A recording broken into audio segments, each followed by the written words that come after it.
வணக்கம் நண்பர்களே. சிஎம் விஜயை ஆப்ரேட் செய்யும் ஜான் ஆரோக்கியசாமி.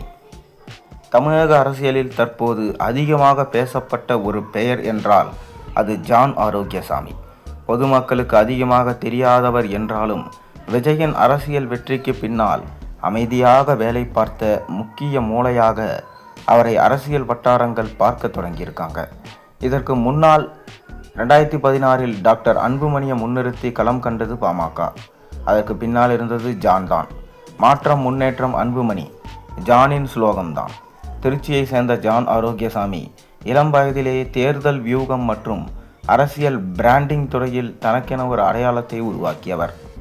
இந்தியாவின் பல மாநில அரசியலிலும் பணியாற்றிய அனுபவம் அவருக்கு இருக்கு.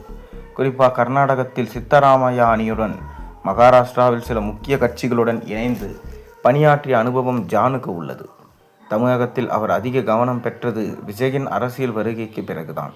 விஜய் அரசியலுக்கு வருவது குறித்து ஆரம்பகட்ட ஆலோசனைகள் நடத்த காலத்திலிருந்தே ஜான் விஜயுடன் இருந்ததா சொல்லப்படுது. தாவேகா கட்சியின் பெயர் தேர்வு முதல் அரசியல் கோஷங்கள் வரை பல விஷயங்களில் ஜானின் யோசனைகள் இருந்திருக்கு. ஜான் ஆரோக்கியசாமி உருவாக்கிய திமுக ஒரு தீய சக்தி, தாவேகா ஒரு தூய சக்தி போன்ற மக்கள் மனதில் எளிதாக பதியும் அரசியல் கோஷங்கள் சமூக ஊடகங்களில் மிக பெரும் தாக்கத்தை ஏற்படுத்தியது. இந்த மாதிரியான உணர்ச்சி சார்ந்த அரசியல் அணுகுமுறைகளே விஜயின் அரசியல் பயணத்திற்கு ஆரம்பத்திலிருந்தே பெரிய கவனத்தை உருவாக்கியது. மற்ற அரசியல்வாதிகளைப் போல தினமும் கருத்து சொல்லாமல், அடிக்கடி வெளியில் வராமல், ரசிகர்களிடம் ஒரு எதிர்பார்ப்பை தொடர்ந்து வைத்திருக்க வேண்டும் என்பதே ஜானின் திட்டமாக இருந்திருக்கு. ஆனால் விஜய் வெளியே வரும் ஒவ்வொரு தருணமும் சமூக ஊடகங்களில் மிக பெரும் பேசும் பொருளாக மாறியது.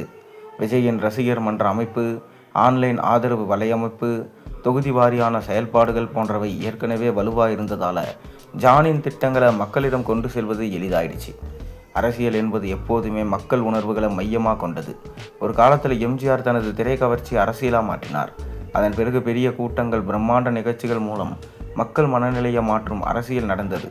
தற்போது அதே அரசியல் முறையை டிஜிட்டல் காலத்திற்கு ஏற்ற வகையில் மாற்றி ஜான் பயன்படுத்தி விஜயை வெற்றியடைய செஞ்சிருக்காரு. சமூக ஊடகங்களை மையமாக வச்சு இளைஞர்களிடம் தாக்கத்தை ஏற்படுத்திய இந்த அரசியல் அணுகுமுறை தமிழக அரசியலில் புதிய மாதிரியாக பார்க்கப்படுது. விஜயின் ரசிகர் பலம், ஜானின் அரசியல் வியூகம், சமூக ஊடக அணியின் செயல்பாடு, இந்த மூன்றும் சேர்ந்து ஒரு புதிய அரசியலை உருவாக்கியிருக்கார் ஜான்.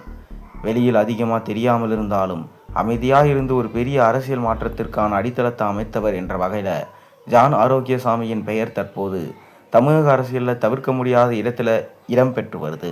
இதன் மூலமாக விஜய் பொம்மையாக தான் செயல்படுறாரா என்கின்ற கேள்வியும் தற்போது எழுந்திருக்கு.